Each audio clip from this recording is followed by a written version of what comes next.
Hello guys, welcome back to another video. तो ये video बहुत इंपॉर्टेंट है। इसमें मैं आपको बताऊंगा कि how to find your age. अपना जो एज होता है ना मार्केट के अंदर, देखो अगर आप ट्रेड कर रहे हो मार्केट में काफ़ी टाइम हो गया है आपको, तो आपको पता है कि एज मार्केट में कितना होना इंपॉर्टेंट है। कि अगर आपका एज नहीं है मार्केट के अंदर, तो आप एक प्लान्ड स्ट्रैटेजी डेवलप नहीं कर पाओगे। एंड प्लान्ड स्ट्रैटेजी अगर आप डेवलप नहीं कर पाओगे तो आप लॉन्ग टर्म में प्रॉफिटेबल होने के चांसेस आपके बहुत कम है। क्योंकि प्रॉफिटेबल होने के लिए आपको दो ही चीज़ चाहिए। जैसे कि हर कोई अपनी वीडियोज़ में बताता ही है कि स्ट्रैटेजी चाहे कुछ भी आपकी कितनी 80% प्रॉफिटेबल स्ट्रैटेजी हो, आपकी स्ट्रैटेजी में कोई रूल्स नहीं है अगर, तो बहुत मुश्किल है आप लोगों के लिए कि उस स्ट्रैटेजी से भी प्रॉफिट बनाना। ठीक है, तो स्ट्रैटेजी में अगर रूल्स होते हैं ना, तो रूल्स फॉलो करने पड़ते हैं एंड डिसिप्लिन से फॉलो करने पड़ते हैं, जब जाके लॉन्ग टर्म में पैसा बनता है। अलग अलग स्ट्रैटेजी, आज ये काम नहीं करी कल दूसरी काम नहीं करी तीसरी, ऐसे स्ट्रैटेजी चेंज पे जंप करने से कभी भी पैसा लॉन्ग टर्म में नहीं बनेगा आपका। शुरुआत में आपको दिख जाएगा कि आपका पैसा बन रहा है बट नहीं बनेगा। तो आपको एक सिस्टम फॉलो करना पड़ेगा, एक स्ट्रैटेजी फॉलो करनी पड़ेगी, उसके रूल्स फॉलो करने पड़ेंगे।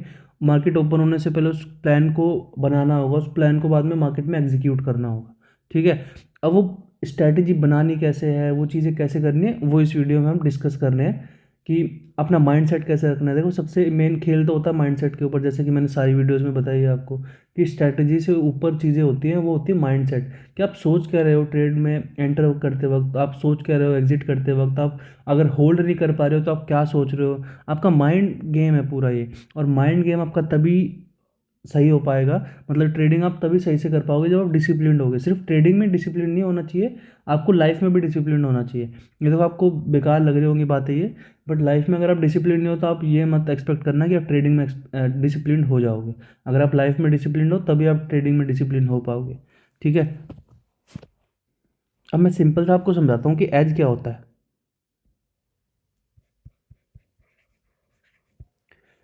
देखो एज क्या होता है, देखो it is the upper hand.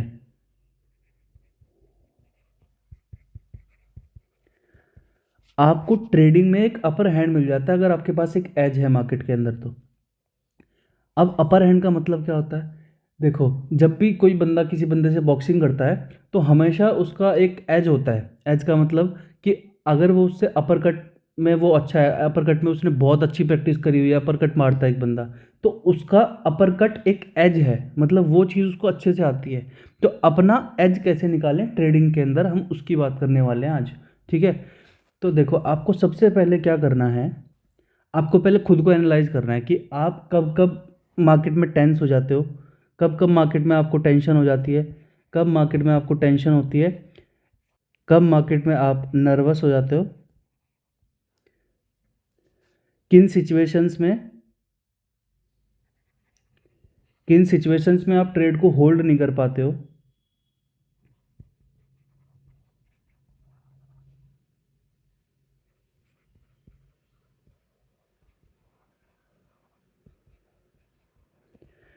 इन सारी चीज़ों को आपको देखना पड़ेगा कि आपका एज निकालने के लिए आपको ये देखना पड़ेगा कि आपको ट्रेडिंग में दिक्कतें कहाँ पे आ रही हैं, प्रॉब्लम कहाँ पे आ रही है। अगर आपको प्रॉब्लम नहीं पता है तो आप मेरे को अपना पीएनएल अगर भेजोगे तो मैं आपको समझा दूंगा, मैं सिर्फ पीएनएल देख के बता दूंगा कि आप कहाँ कहाँ क्या क्या गलतियाँ कर रहे हो या कर सकते हो।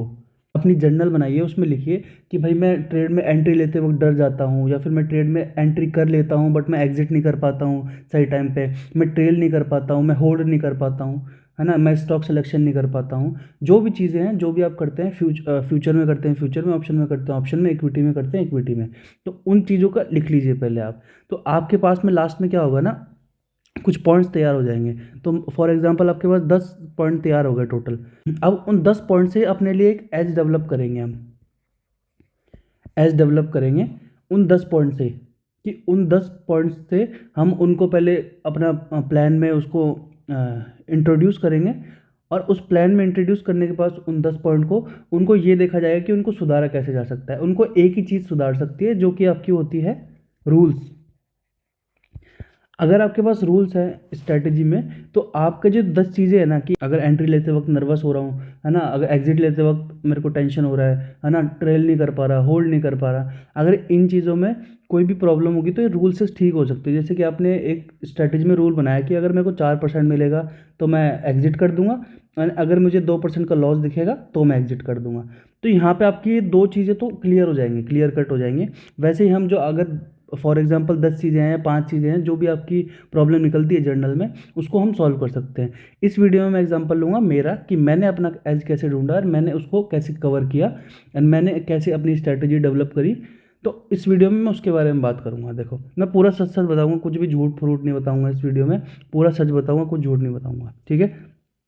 तो अब देखो मैंने क्या किया। सबसे पहले मुझे क्या दिखा, सबसे पहले मैंने 2020 में जो है ट्रेडिंग करना शुरू किया था जब कोरोना आया था। तो सब लोग वैसे ही करते हैं कि कोरोना आया तो दिखा कि भाई यहाँ के तो स्टॉक टाटा मोटर्स 60 रुपये पे आ गया था, वो कहाँ पहुँच गया 700 रुपये पे, है ना। सारे रिलायंस 700 रुपये पे आ गया था, वो कहाँ 2-2.5 हज़ार रुपये पहुँच गया।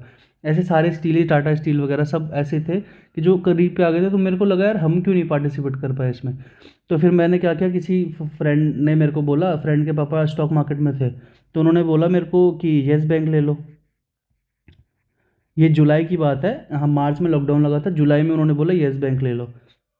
तो हमने येस बैंक लिया 146 का। मैंने लगभग 50,000 रुपीज़ उसमें डाल दिए, मेरे पास उतने ही थे उस टाइम अकाउंट में। अब ये देखना इनसे लर्निंग क्या करी, मैं भी ये भी उस वीडियो में बताऊंगा इनसे लर्निंग क्या करी मैंने, फिर उसको ठीक कैसे किया इन चीज़ों को, वो भी इस वीडियो में बताऊँ। बहुत इंपॉर्टेंट वीडियो, अगर शेयर करना चाहते हो आप अपने दोस्तों से जो ट्रेडिंग करना चाहते हैं, उनको शेयर भी कर सकते हो आप। तो 146 के भाव पे मैंने 50,000 रुपये लगा दिए एंड घर वालों से भी 25,000 रुपये लेके वो भी लगा दिए। टोटल हमने 50,000 रुपये लगाए थे इसमें। उसके बाद क्या किया, हमने वेट किया, वो 80 के आसपास आ गया येस बैंक, हमने बुक नहीं किया। एक लेसन यहाँ से ले लिया हमने कि एसएल हमेशा लेना चाहिए, है ना। वो अब लिया है लेसन, जब तो एसएल तो पता ही नहीं था होता क्या है, बस हमने तो लगा कि उन्होंने बोल दिया तो ऊपर ही जाना चाहिए इसको। उसके बाद वो 60 आ गया, हमने नहीं बेचा उसको, हमने बोला होल्ड करते हैं, हमने क्वांटिटी बढ़ाई। टोटल क्वांटिटी लगभग हमारे पास 390 हो गई थी लास्ट में, ठीक है। 146 एवरेज प्राइस था हमारा, हमें लगा नीचे आ रहा है तो ये और अच्छे रेट में मिल रहा है हमें, तो हम और लेते हैं इसको, ठीक है। उसके बाद वो धराशायी हो गया, 20 रुपये पे आ गया। फिर हमें पता चला कि वो राणा कपूर का कोई केस हो गया है, तो उसके चक्कर में ये क्रैश हो चुका है, ठीक है। तो वहाँ पे हमारे 50,000 रुपये घुस चुके हैं। उसके बाद जो बुल रैली आई ना, जो बुल रैली आई उसमें मैंने लगभग 25,000 रुपीज़ बनाए थे बिना कुछ किए। मैं कुछ भी शेयर लेता, कुछ भी शेयर बाय करता, उसमें वो ऊपर चला जाता, कुछ भी आईपीओ में डालता वो ऊपर चला जाता। जस्ट जो बुल रैली कोरोना के जस्ट बाद में आई थी ना, उसकी बात कर रहा हूँ मैं। कुछ भी लेता तो ऊपर चला जाता। तो इस चीज़ ने मुझे ओवर कॉन्फिडेंट बनाया, ठीक है। इस जो 25,000 ने ओवर कॉन्फिडेंट बनाया, क्योंकि जैसे ही मैंने देखा कि यार ये तो इससे बढ़िया तो कुछ है ही नहीं, कुछ करना ही नहीं पड़ा, 25,000 रुपये ऐसे कैसे आ गए, ठीक है। क्योंकि मैं खो चुका था 50,000 पहले, मैंने उस पर ध्यान नहीं दिया, अभी मैं 25,000 डाउन ही था। तो जब 25,000 रुपये मेरे को मिले, तो मेरे को लगा यार इससे आसान तो कुछ हो ही नहीं सकता, ये तो सबसे आसान है। मैंने तो कुछ भी स्टॉक ऐसे बाय कर लिए थे, टेक्निकल तो उस टाइम पता ही नहीं था कुछ, और सब में प्रॉफिट चल रहा है ना। तो मेरे को उस टाइम लगा ये तो बहुत आसान है। पर जैसे ही फिर मैंने और सीखना शुरू किया, लगभग 2021 में, मेरे को 1 साल हो गया था। 1 साल मैं आपको बता रहा हूँ कि 1 से 2 साल तक तो आपको पता ही नहीं चलेगा कि आप कर क्या रहे हो। 2 साल बाद आप तीसरे साल में पता चलेगा आपको कि भैया साइकोलॉजी और अपने रूल्स, अपना स्टॉप लॉस, ये सब चीज़ें कितनी इंपॉर्टेंट है। पहले दूसरी साल तो आपको लगेगा कि सिर्फ टेक्निकली सब कुछ है, एंड देन तीसरी चौथी साल पाँचवीं साल में आपको पता चलना शुरू होगा कि भाई रूल्स भी बहुत होते हैं मार्केट में, स्टॉप लॉस भी होती है, पोजीशन साइजिंग भी होती है। इन चीज़ों पे फोकस करना पड़ेगा, बल्कि टेक्निकल से हट के इन चीज़ों पे फोकस करना पड़ेगा। फिर आप जाके धीरे धीरे धीरे धीरे डेवलप करते हो चीज़ों को। जो यहाँ पे लोग 6 महीने की 1 साल के लिए आते हैं ना, मैं आपको पहले ही एडवाइस कर दूंगा कि मत आओ। आप यहाँ से पैसा खो के जाओगे, फिर पूरी ज़िंदगी रिग्रेट करोगे। अगर आना है तो ठान के आओगी भाई, कैसे नहीं होगा, लोग कर रहे हैं तो मैं भी करूँगा, ठीक है। ठान के आओगे तो हो जाएगा। अगर ये सोच के आओगे मेरे को पैसा चाहिए मार्केट से, मार्केट इतना ख़राब है, आपको 1 रुपया भी नहीं देगा मार्केट, बल्कि जो आप लेके आओगे ना अकाउंट में अपने डीमैट में, वो भी लेके जाएगा। ये मैं 100% लिख के दे सकता हूँ बात। जो भी मार्केट में पैसा लेके आओगे वो सब मार्केट आपसे लेके जाएगा, ये मैं लिख के दे सकता हूँ आपको। चाहे आप स्कैल्प कर रहे हो, चाहे आप स्विंग कर रहे हो, चाहे आप पोजिशनल कर रहे हो, चाहे आप ऑप्शंस में कर रहे हो, कुछ भी कर रहे हो, कोई फ़र्क नहीं पड़ता। अगर आपको नॉलेज नहीं है, आपने नॉलेज नहीं गेन किया है, तो आप मार्केट में सक्सेसफुल नहीं हो सकते। इससे क्लियर एंड क्लीन वॉइस में मैं आपको नहीं बोल सकता, ठीक है। अब देखो मेरी प्रॉब्लम क्या थी, मेरी फर्स्ट प्रॉब्लम मेरी थी कि मेरे से ट्रेड्स जो होती है ना वो होल्ड ही नहीं होती थी। होल्डिंग की मेरी प्रॉब्लम थी, मतलब पेशेंस नहीं था मेरे अंदर। दूसरी मेरे अंदर प्रॉब्लम थी कि मैं एंट्री तो कुछ भी प्राइस पे कर लेता था, हमेशा मार्केट प्राइस पे ऑर्डर डाल देता था। एंड स्टॉप लॉस मैं सोच के रखता था अपने दिमाग में कि ये मैं लगा दूंगा। तो एसएल प्रॉपर नहीं होता था मेरा कभी भी। क्यों नहीं होता था? क्योंकि मैं नर्वस होता था, है ना, क्योंकि बड़े बड़े एम टू एम होते, क्योंकि मैं पहले इंट्राडे करता था। याद रखना मैं क्या बोल रहा हूँ, मैं पहले इंट्राडे करता था। ये वो चीज़ है जो मैंने अपने लिए लिखी और मैंने कैसे ठीक करा उन चीज़ों को। तो पहले मैं इंट्राडे करता था। तो स्टॉप लॉस मैं लगाता तो था, बट मैं उसको नीचे ले आता था। अगर जैसे ही स्टॉक नीचे आया, मैं उसको और नीचे लिया, और नीचे आया मैं और नीचे लिया है, तो अपना स्टॉप लॉस में नीचे की तरफ टेल करना शुरू कर देता था। जब जैसे मार्केट नीचे की तरफ, मेरा स्टॉप लॉस हंट करने की तरफ जाता था। ठीक है। आपको बहुत इंपॉर्टेंट चीज़ है, आपको अपनी कैपिटल कैपिटल देखनी पड़ेगी कि क्या है आपकी कैपिटल। आप, ऐसा नहीं हो सकता कि आपके पास 5,000 रुपये हैं, आप फिर एज ढूंढ रहे हो अपना। मैं आपको बोल बोल के थक चुका हूँ कि ये कैपिटल मार्केट है। कैपिटल मार्केट में अगर आपके पास कैपिटल नहीं है ना, तो आपके पास कुछ भी नहीं है। चाहे आप गरीब हो अमीर हो, मार्केट को उससे कोई लेना देना नहीं है। अगर आप गरीब हो तो यहाँ पे मत आओ। सीधी सी बात ये है, अगर आपके पास पैसे हैं, कैपिटल है डालने के लिए, तभी आप मार्केट में आओ। शुरुआत में आप कम से कम 5 से 10 हज़ार से शुरू कर सकते हो। ठीक है, मैं मानता हूँ ये चीज़ को। 5 से 10 हज़ार में अगर आप अपने रूल्स स्ट्रैटेजी फॉलो करोगे, तो आपको बड़ा पैसा हैंडल करने में ईजी हो जाएगा। अगर 5 से 10 हज़ार में आपने ऐसे रैंडम ट्रेड्स कर लिए, तो 5 से 10 हज़ार रुपये तो जाएगा ही जाएगा। एंड वापस अगर आप उसी माइंडसेट से आओगे मार्केट में पैसा लेके, तो वो भी मार्केट आपसे लेके जाएगा।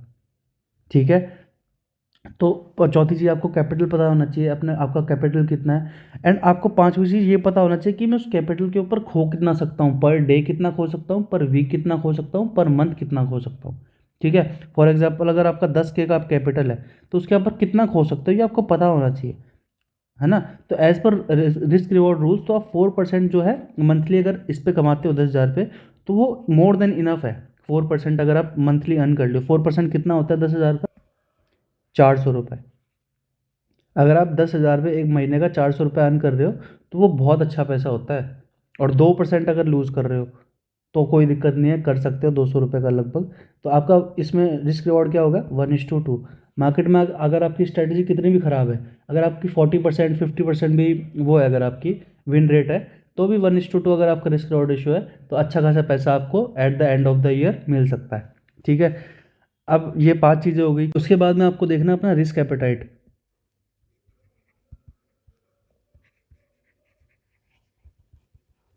रिस्क एपेटाइट देख रहे हैं। रिस्क एपेटाइट का मतलब क्या होता है कि आपको पता होना चाहिए कि जितनी आपकी कैपिटल है, उसके हिसाब से आप रिस्क कितना ले सकते हो। ऐसा नहीं होता है कि आप, अगर आपकी 10,000 कैपिटल है, तो आपका रिस्क एपेटाइट 10,000 रुपये है। अरे कैपिटल बर्न आउट हो जाएगा आपका पूरा। ठीक है। 10,000 के ऊपर आप कुछ भी परसेंटेज, वो परसेंटेज आप डिसाइड कर लो कि मैं भैया 4% में रिस्क ले सकता हूँ, मैं 2% में, 5% में।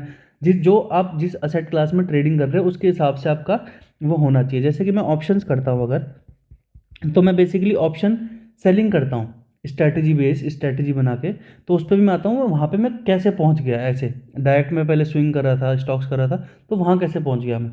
तो उसके बाद जैसे ही मैंने अपना ये अपना रिस्क एपेटाइट देख लिया, ठीक है, तो मेरे को पता चला कि रिस्क एपेटाइट बहुत ज़रूरी है पता होना।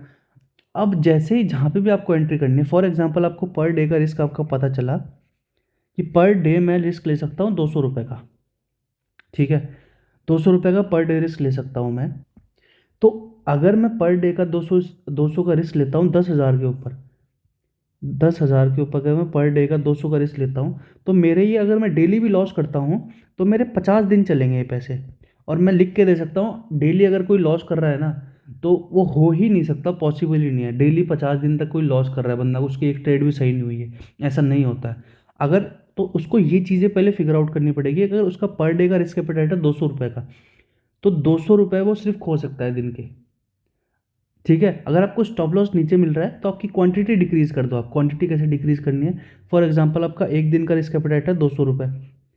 अब वहाँ पे आपका स्टॉप लॉस कितना है? जैसे कि आपने एक चीज़ बाय करी है 1,000 रुपये की, 1,000 रुपये की चीज़ बाय करनी है आपको, उसमें आपका जो स्टॉप लॉस है वो होता है 980 रुपये का। तो आपका जो स्टॉप लॉस हो गया वो 20 रुपये का हो गया यहाँ पे।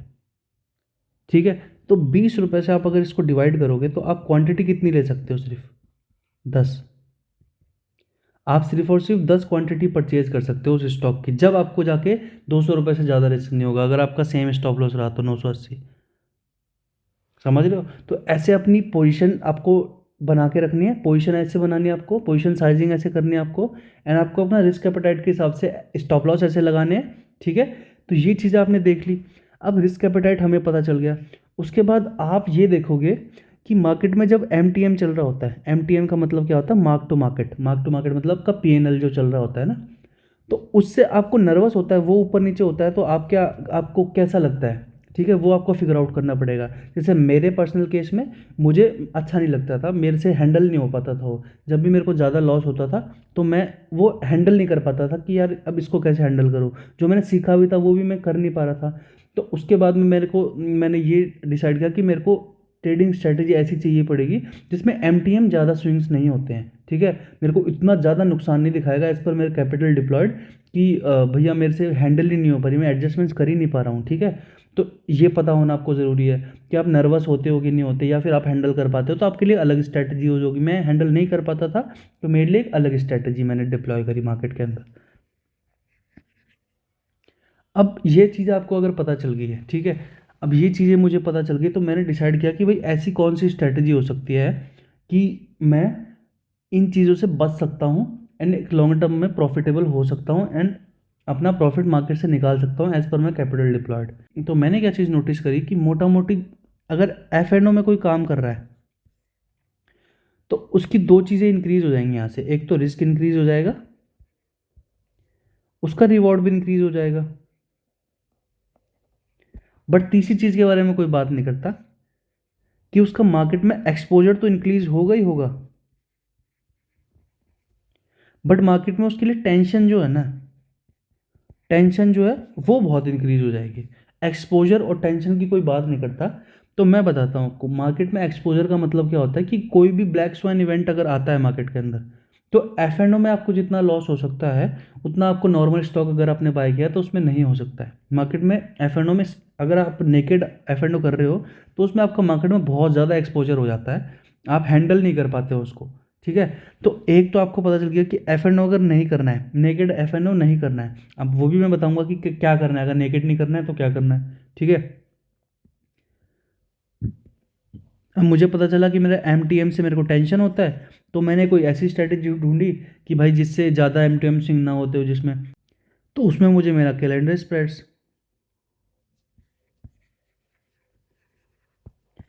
तो कैलेंडर स्प्रेड्स भी तीन तरह के होते हैं कि भाई एक तो होता है आपका डेबिट कैलेंडर स्प्रेड, एक होता है आपका क्रेडिट, एक होता है आपका बैलेंस्ड, है ना। इनके दूसरे नाम भी होते हैं, उनमें नहीं जाते हैं, सिंपल सा दिमाग अपना यहाँ लगाओ कि आसान भाषा में जिसमें आपके दिमाग में घुस जाए वो कैसे बोलते हैं। ये नामों में मत पढ़ो कि नाम इसका क्या है, इस कैंडल का क्या नाम है, आपको कैंडल का मतलब पता होना चाहिए, नाम जरूरी नहीं है पता होना। ठीक है, अब ये वाली जो स्ट्रेटजी जो मेरी कैलेंडर स्प्रेड्स की स्ट्रेटजी है, वो मैं क्या करता हूँ कि बाई वीकली डिप्लॉय करता हूँ। बाई वीकली मतलब कि एक एक महीने में 4 हफ्ते होते हैं, तो मैं एक हफ्ता छोड़ के एक हफ्ता, इसको बोलते हैं बाई वीकली। तो बाई वीकली करता हूँ, जैसे कि अभी ये हफ्ता शुरू हुआ, इसकी 7 दिसंबर की जो है एक्सपायरी है, तो वो छोड़ के मैं 14 दिसंबर वाली एक्सपायरी को ट्रेड बनाऊंगा एंड उसके बाद वाली मैं बनाऊंगा 28 दिसंबर वाली को। तो महीने में सिर्फ दो ही ट्रेड होंगी, पाँच पाँच छः छः सात सात लॉट से आपका एज पर रिस्क डिपाइड। इसमें आपको एक लॉट में ज़्यादा कुछ पैसा मिलेगा नहीं, 2-2,500 रुपये मिलेंगे कभी कभी। ठीक है, इसमें आप अगर 5 लॉट से जाओगे, 6 लॉट से जाओगे, 7 लॉट से जाओगे, जितना ज़्यादा लॉट से जाओगे उसमें आपका रिस्क तो उतना बढ़ेगा ही बढ़ेगा, बट आपको एडजस्टमेंट्स करने में इसमें ठीक हो जाएगा एंड इसमें आपको ज़्यादा एम स्विंग्स देखने को मिलेंगे नहीं, तो आप उसको हैंडल कर पाओगे, उस ट्रेड को होल्ड कर पाओगे। अगर आपको एम स्विंग्स ज़्यादा देखने को मिल रहे हैं ना, तो आप ट्रेड को होल्ड करने में आपको बहुत प्रॉब्लम होगी, पेशेंस नहीं रख पाओगे आप लोग। ठीक है, तो इस वजह से मैंने ये कैलेंडर स्प्रेड्स चूज़ किए एंड उसके बाद मैंने स्विंग अपना शुरू रखा, जो स्विंग ट्रेडिंग में करता हूँ स्टॉक्स के अंदर। स्टॉक्स के अंदर स्विंग ट्रेडिंग करता हूँ, उसमें भी सेम कि मेरा भैया रिस्क कितना रहेगा, मैंने कितना कैपिटल डिप्लॉय किया है उसके हिसाब से मेरा रिस्क रहेगा 2 से 3% का एंड रिवॉर्ड में लेके जाऊँगा 5 से 6% का। ठीक है, 1:2 बेसिकली रखता हूँ, चाहे अगर 5% का आप रिस्क रख रहे हो तो फिर 10% का आप रिवॉर्ड रखो, उसके हिसाब से ट्रेड बनाओ। जैसे कि मैं आपको ये वाली ट्रेड ही दिखाता हूँ, मैंने अभी ली थी, तो अभी मेरे को इसमें अच्छा खासा प्रॉफिट हो रहा है, बट मैं इसको होल्ड कर रहा हूँ। यहाँ पे हमने बाय किया था, और यहाँ पे फिर ये इसने रिटेस्ट किया, आधे लोग यही निकल जाते हैं, इस मूव में ही निकल जाते हैं। मैं लिख के दे सकता हूँ कि अगर ये मैं आपको 4 आवर्ली का चार्ट दिखा रहा हूँ, ये जैसे ही कैंडल बनी ना कंटिन्यूएशन में, तो लोग इसमें पैटर्न दिखाएंगे कि देखो ये पैटर्न बन गया, बेरिश हो गया, अब नीचे जाएगा नीचे जाएगा। सबसे पहले आपको क्या करना है कि जहाँ से आपने एंट्री बनाई है ना, तो स्टॉप लॉस फॉलो करना है आपका। मैंने इस वाली कैंडल का, ब्रेकआउट कैंडल का लो का स्टॉप लॉस लगाया था। तो चाहे कुछ भी हो जाए इसमें, आपको लग रहा हो चाहे मार्केट अब क्रैश हो जाएगा, चाहे कुछ भी हो जाएगा, इसमें आपको स्टॉप लॉस लेके जाना है। मैं कब लेके नहीं जाऊंगा अपना स्टॉप लॉस, पहले एग्जिट कर दूंगा जब ये इन लेवल्स को ब्रीच कर देगा विद गुड ऐसे वाले रेड वॉल्यूम्स। ठीक है, अभी आप देखोगे कि मैंने इसमें एंट्री क्यों बनाई है, मैं आपको बता देता हूँ। अब देखो, एज बनाने के लिए आपको टेक्निकल आना भी बहुत ज़रूरी है। ऐसे नहीं कि आपने एज बना लिया आपको ट्रेडिंग करना ही नहीं आता है। तो अब देखो यहाँ पे डब्लू बना, पहले तो डबल बॉटम बना। डबल बॉटम बनने के बाद यहाँ पे देखो आप ग्रीन जो कैंडल्स हैं इनमें वॉल्यूम भी इंक्रीज हुआ है ना। उसके बाद जो रेड कैंडल्स कंसोलिडेशन वाली बनी उसमें जीरो वॉल्यूम है। जो जो ग्रीन कैंडल बन रही है उनमें वॉल्यूम अच्छा आ रहा है, तो इसका मतलब बायर्स इंटरेस्टेड है यहाँ पे अभी बाइंग करने के लिए। तो मैं क्यों एग्जिट करूँगा बीच में, ठीक है, मैं होल्ड रखूँगा अपनी ट्रेड्स को, है ना। मेरा जो टारगेट है पहला ये था, एंड दूसरा टारगेट मेरा ये है 443 का, ये मेरा लॉन्ग टर्म टारगेट है, 1-2 महीने का टारगेट है। ठीक है, तो ऐसे ऐसी ट्रेड्स में पकड़ता हूँ, स्विंग ट्रेडिंग। और भी मैंने ट्रेडिंग और भी मैंने स्विंग ट्रेड्स ले रखे हैं, वो भी मैं आपको दिखा देता हूँ।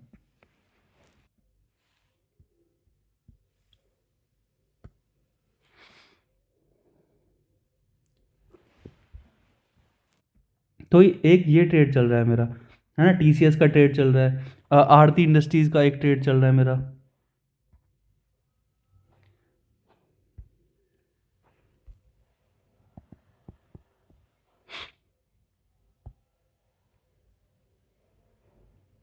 ये वाला जो ट्रेड है ये मेरा चल रहा है लगभग, है ना। इसको मैं हाफ क्वांटिटी अपने एग्जिट कर चुका हूँ। हाफ क्वांटिटी में 635 के आसपास जो है निकालने की कोशिश करूँगा।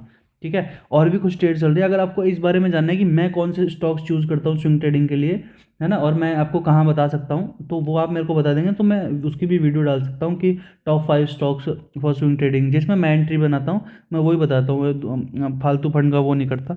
इसमें आप देखोगे कि इसमें लॉन्ग टर्म ब्रेकआउट हुआ है। जो ये वाला इसका फॉलिंग वेज था, इसका इसमें ब्रेकआउट हुआ है, और ये पहले से पता चल गया था। क्यों? क्योंकि यहाँ पे डबल बॉटम का शेप बना रहा था, एंड हमें पता था कि ये यहाँ से ब्रेकआउट दे सकता है ना।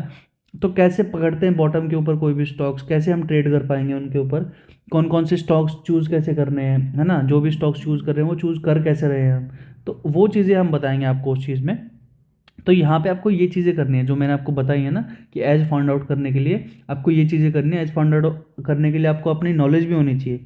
देखो, एज तो आपको तभी पता चलेगा जब आपको नॉलेज है, क्योंकि अगर आपको पता ही नहीं ऑप्शंस क्या हैं, जैसे आपने मान लिया प्लान कर लिया है, आपको एग्जीक्यूट करने नहीं आता है, आपको टेक्निकली नहीं आता है, आपको स्टॉक्स चूज़ करने नहीं आता है, आपको बेसिक नॉलेज ही नहीं है अगर, तो फिर एज एज निकालने का कोई मतलब ही नहीं है। एज निकालने के लिए आपको अपना पहले आना चाहिए। अगर आपको सारी चीज़ें आ गई हैं देन आप अपना वो ले सकते हो, देन अपना आप एज निकाल के उसमें ट्रेड कर सकते हो। और ये है कि एज को डिसिप्लिन तरीके से फॉलो करना वो बहुत इंपॉर्टेंट रहेगा। अगर आप उसको डिसिप्लिन तरीके से फॉलो नहीं कर रहे हो अपने एज को, तो एज भी कुछ नहीं कर सकता। एज आपको पैसे नहीं है कि आपने एज निकाल लिया अपना और आप ट्रेड कर रहे हो तो पैसा ही पैसा बढ़ जाएगा, ऐसा नहीं होता।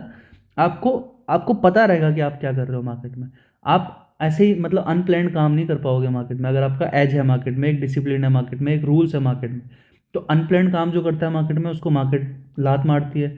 आप जो भी इंस्टीट्यूशनल ट्रेडर्स को देखते हो, अगर सब क्या कहते हैं कि follow your rules, follow your plans, follow your discipline, इन सब चीज़ों को फॉलो करो, तो वो पागल हैं क्या? जो हज़ारों करोड़ों रुपए, लाखों करोड़ों रुपए है जिसको मैनेज कर रहे हैं, जो इंस्टीट्यूशनल फंड्स जो होते हैं, इन्वेस्टमेंट बैंक जो होते हैं, तो वो जब हर इंटरव्यू में, हर चीज़ में सब एक ही चीज़ कहते हैं कि अपने रूल्स को फॉलो करो, डिसिप्लिन तरीके से फॉलो करो, है ना। स्ट्रैटेजी से कुछ नहीं होता है। अपनी स्ट्रैटेजी तो सबकी चाहे सेम भी हो, बट एक सेम स्ट्रैटेजी कोई प्रॉफिटेबल 80% होगा ना जिस स्ट्रैटेजी में, तो उस सेम स्ट्रैटेजी में एक इन्वेस्टमेंट बैंकर पैसा बना लेगा, बट एक एमेच्योर ट्रेडर कभी पैसा नहीं बना पाएगा। उसका यही रीज़न है, क्योंकि रैंडम काम जब करोगे ना मार्केट में, तो मार्केट में कभी भी पैसा नहीं बनेगा। रैंडम काम से अच्छा आप एक सिस्टमेटिकली तरीके से मार्केट में काम करोगे, तब जाके एक लॉन्ग टर्म में आपका वेल्थ क्रिएट हो सकता है। ठीक है, अगर वीडियो अच्छी लगी तो लाइक कर देना। कुछ भी क्वेश्चंस मेरे से अगर हैं तो मेरे को इंस्टाग्राम पे मैसेज कर सकते हैं, या फिर यूट्यूब के कमेंट सेक्शन में पूछ सकते हैं। Thank you.